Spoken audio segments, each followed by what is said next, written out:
السلام عليكم ورحمة الله وبركاته. الرئيس الأمريكي باراك أوباما له مبعوث خاص لشؤون الطاقة ومنسق لشؤون الطاقة الدولية يعمل في الخارجية الأمريكية. لماذا مبعوث للطاقة موجود في مصر في هذه الأيام؟ سؤال يطرح نفسه. المبعوث في كل مكان في العالم ينسق لقضايا الطاقة الدولية. بطبيعة الحال احنا عارفين ان كل ما يتعلق بالطاقة يتعلق بالاقتصاد العالمي ويتعلق ايضا بالسياسة العالمية. في الغالب شؤون الطاقة تحرك السياسة وتحرك الاقتصاد، فبطبيعة الحال المبعوث الخاص لابد وأن له مهمة خاصة يقوم بها في منطقة الشرق الأوسط وفي العالم، واليوم في مصر. أرحب بالسيد أيمس هوستين، مبعوث الرئيس الأمريكي ومنسق شؤون الطاقة الدولية. You're most welcome. So you've been running globe-trotting, as they say, and you're now in Egypt. What's the main mission? Well, first, thank you for having me on your show. Pleasure. It's a pleasure to be here. Well, as you said, my portfolio is to look after the national security implications and foreign policy implications of energy. And I think there's no better place to come to than Egypt, especially at this moment in time. As a close friend and an ally, we care deeply about helping and working together in partnership with Egypt to promote its economy. And there's nothing more fundamental to economic progress, economic growth, than energy. If you don't have access to affordable and reliable sources of energy, it's very difficult to start a business, whether it's small, medium, or large. Certainly. So I'm here to, not for my first visit, I've been here several times in this position, and to continue the dialogue that we've had with the government.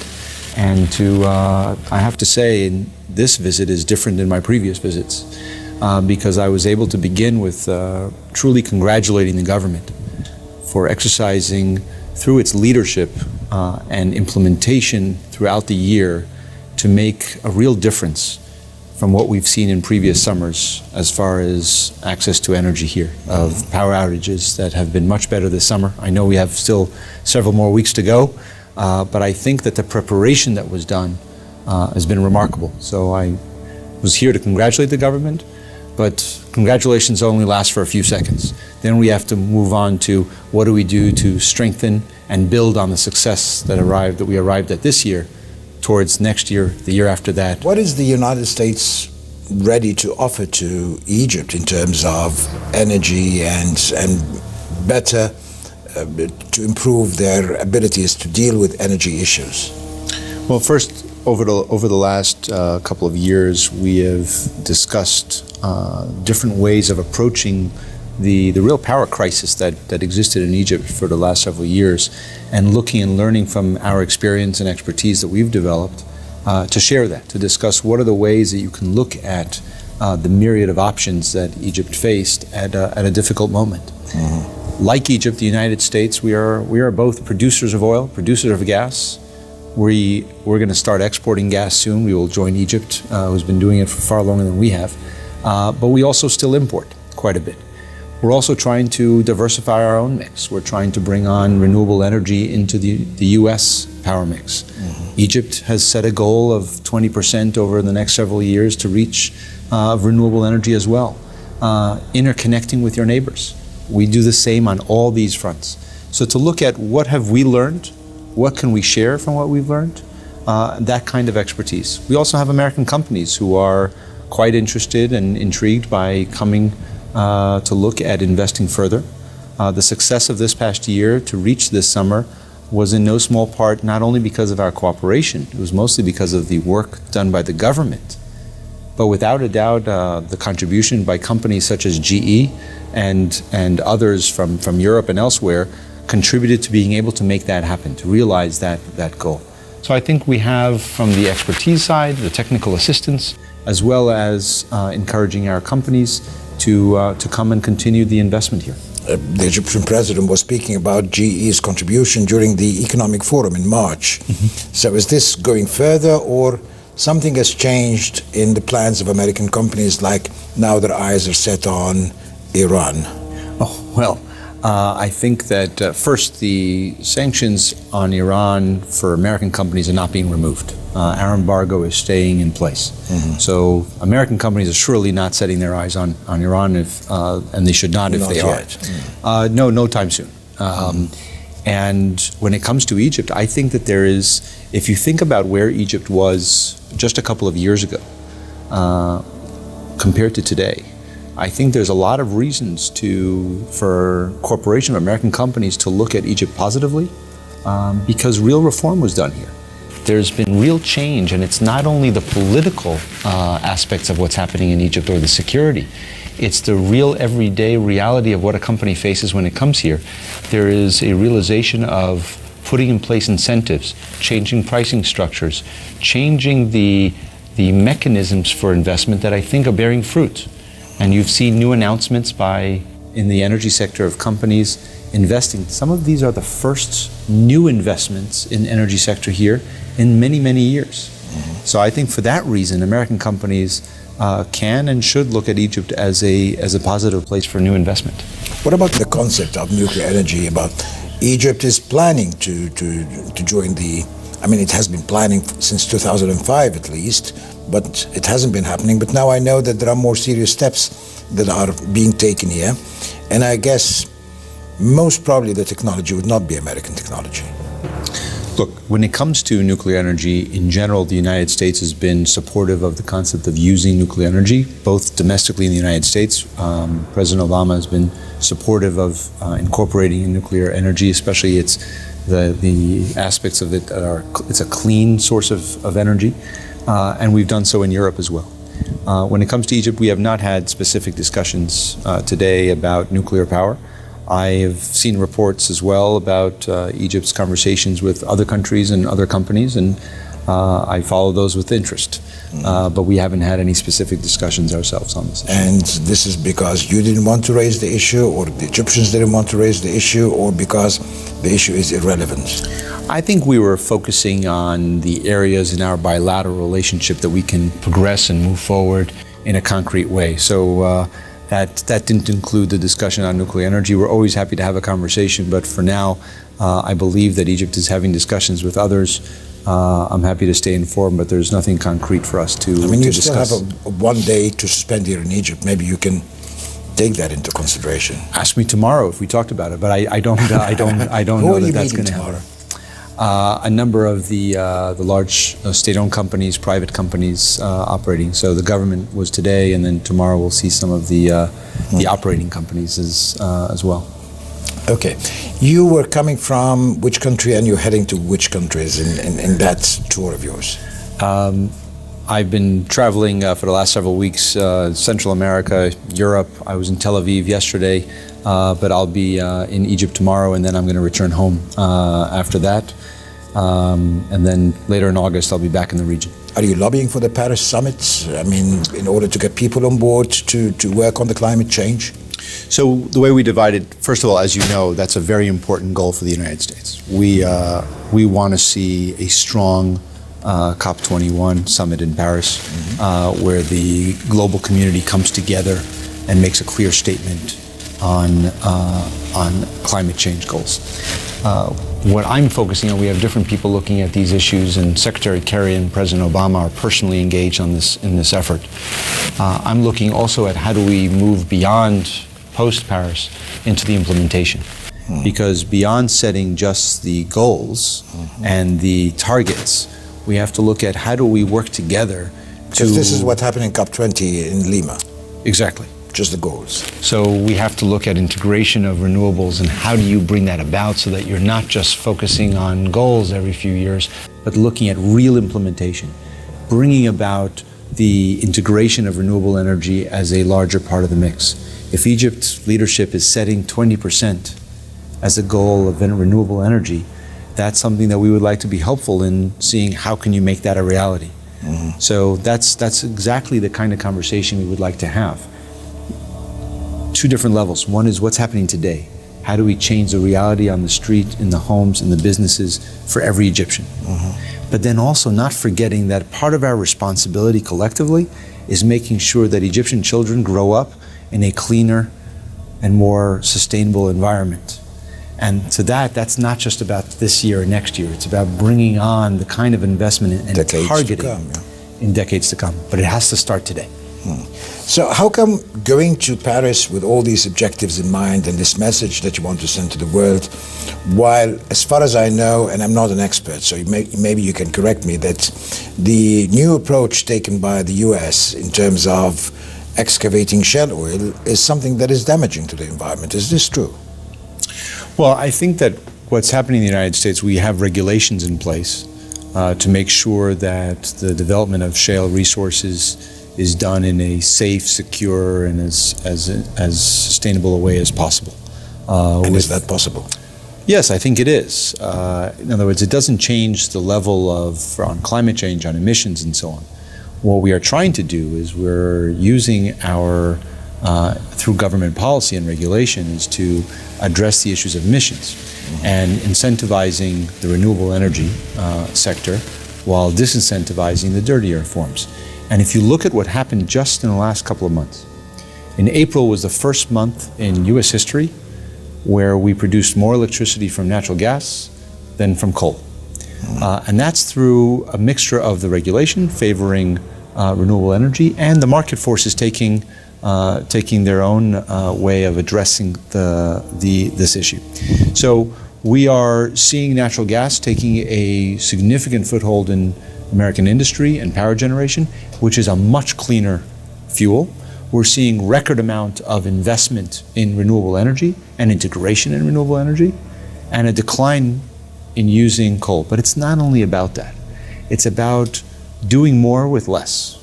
So it's efficiency standards, it's building standards, it's forcing the car manufacturers to give us cars that have better mileage. So it's doing all those things. And I think it's the package that is changing and will change the climate picture. And that's what we hope to achieve in Paris. And I think that's what we're hoping to achieve in conversations with all countries, whether it's Egypt or China or Europe or South America.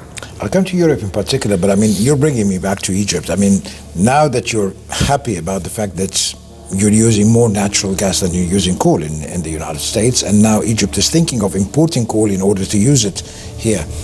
What kind of discussion did you have with Egyptian officials about that? Did you tell them, I think this is not a very good decision, or what? I think that I don't think there's anyone in Egypt who needs me to tell them what we think about coal. I think President Obama, Secretary Kerry have been very, very clear about where we are on coal, and we don't think that that's the right and the best place to make an investment. Every country has to make its own decisions. It's a sovereign right to make those decisions. If one would ask my opinion, I think that for a country with the kinds of resources that Egypt has, natural gas, and new investment coming into natural gas, as well as an abundance of sun and great wind resource potential, as well as geothermal, I think that's a great package. But isn't it expensive to depend on all these sources of renewable energy? It's not as expensive as it was 10 years ago, but still it is quite expensive for the time to be. You know, if you open the newspaper on a daily basis, on the Financial Times, the New York Times, the London Times, you will find story after story about oil prices are 50% down, natural gas prices are 2/3 down. What you don't see is that solar and wind are down almost 80% over the last several years. But still remains, when you build an infrastructure, especially if you don't want to use it for domestic purposes, but you want to use it for industry and so on, it just becomes very expensive. But once you make that investment, once you incentivize the private sector to invest there, those are renewable resources. Those are resources that are not going away.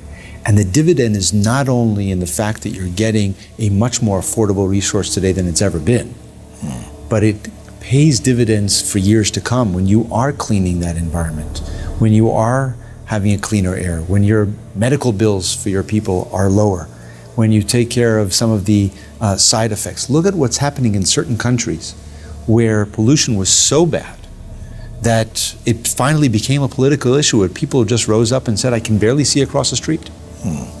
I don't want to wear a mask while I'm walking on the street. I want to be, so I dividend to pay there. But I think the leadership here understands that, and it's trying to balance between what is affordable, how to attract the business side, and also invest in the renewable. When were you in Greece last time? A couple months ago. How did that go?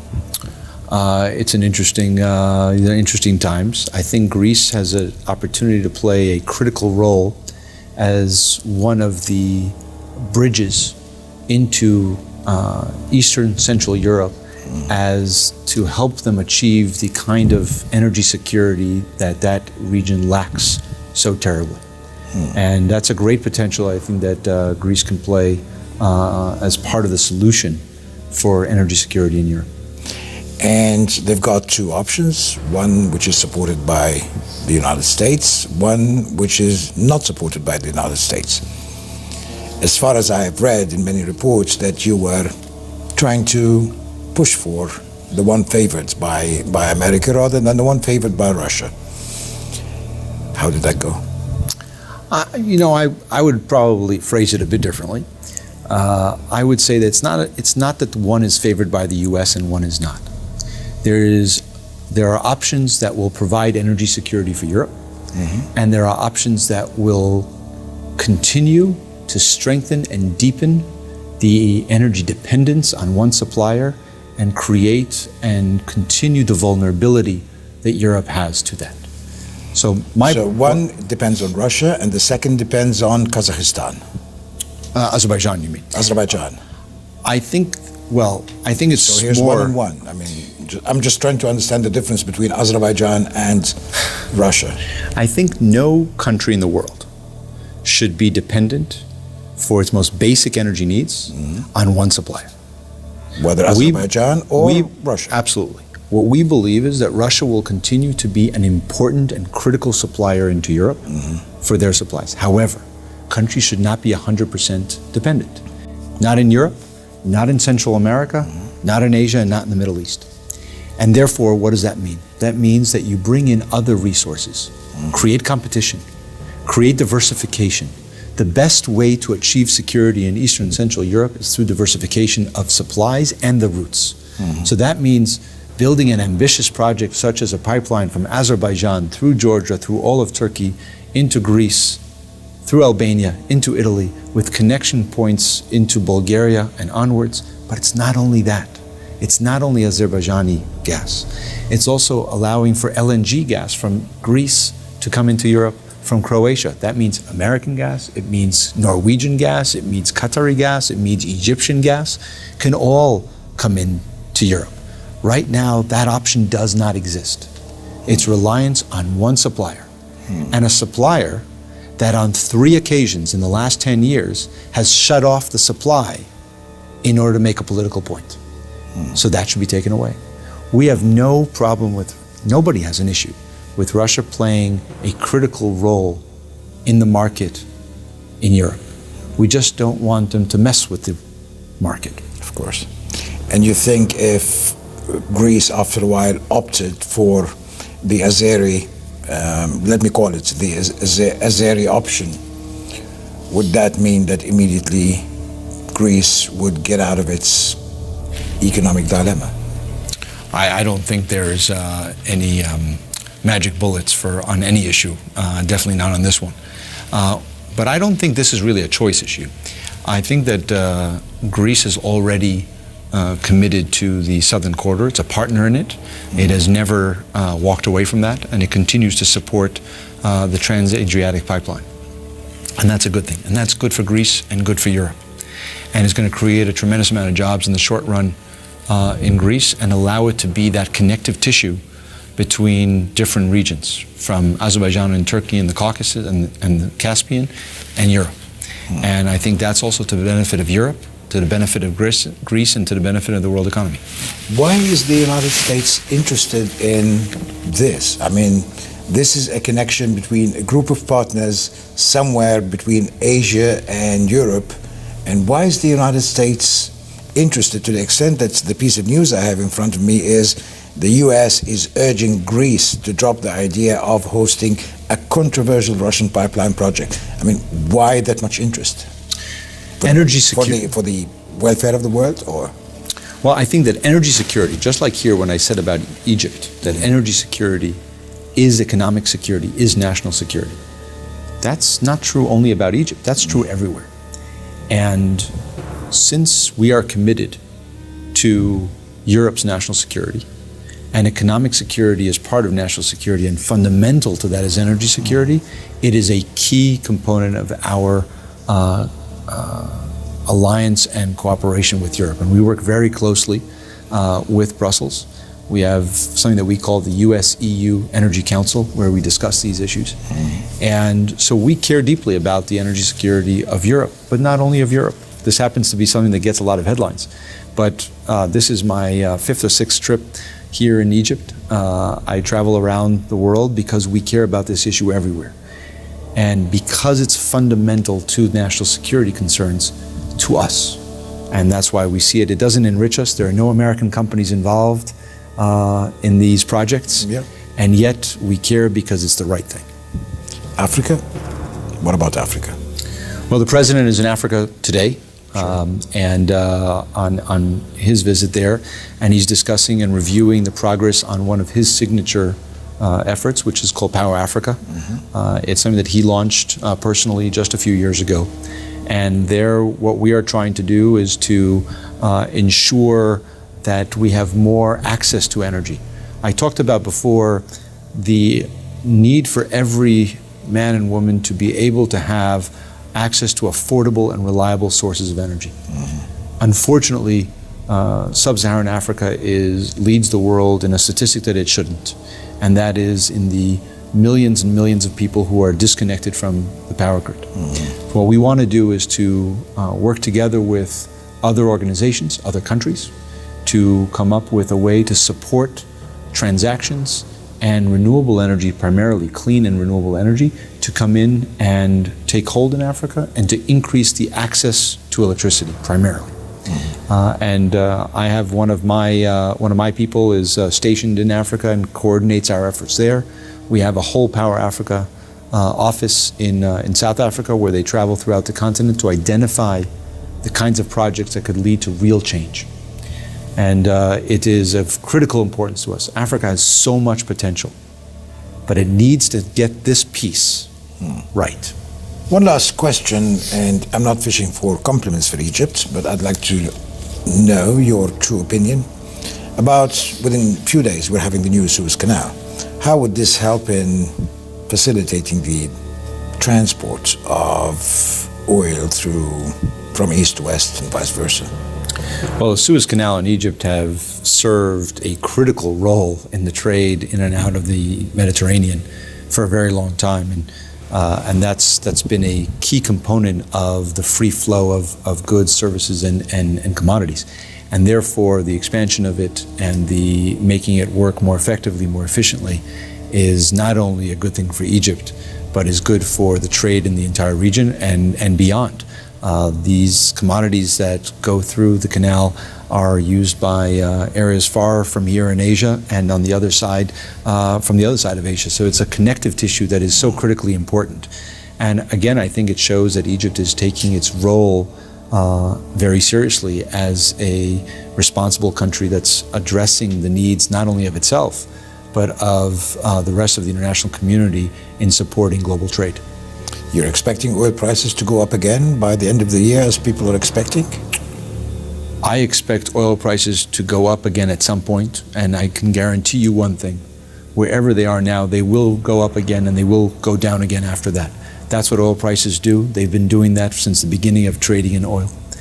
As far as what happens by the end of the year, if I was able to predict the price and time of oil, I'd be wearing a much more expensive suit right now. But that's a beautiful suit, by the way. Thank you. I appreciate the compliment. But I don't know. I think that we have to remember that oil prices are set primarily on supply and demand. And if economic activity continues as it is right now, where there's been a slowdown in economic development and growth in Europe and in China, we're going to see lower oil prices. And that, of course, is as long as we don't have certain national security changes or natural disasters. Barring those, we're looking at where we are today, there is an oversupply of oil and demand is slowing down, and that's being reflected in the markets. Well, if you ever meet with President Obama, tell him I'm congratulating him on his choice for you as special envoy, because I think you're doing an excellent job, and I'm very grateful for the time you've offered us here on the channel. It's been my pleasure. Thank you very much. السيد أيمس هوستين، المبعوث الخاص للرئيس الأمريكي ومنسق شؤون الطاقة الدولية.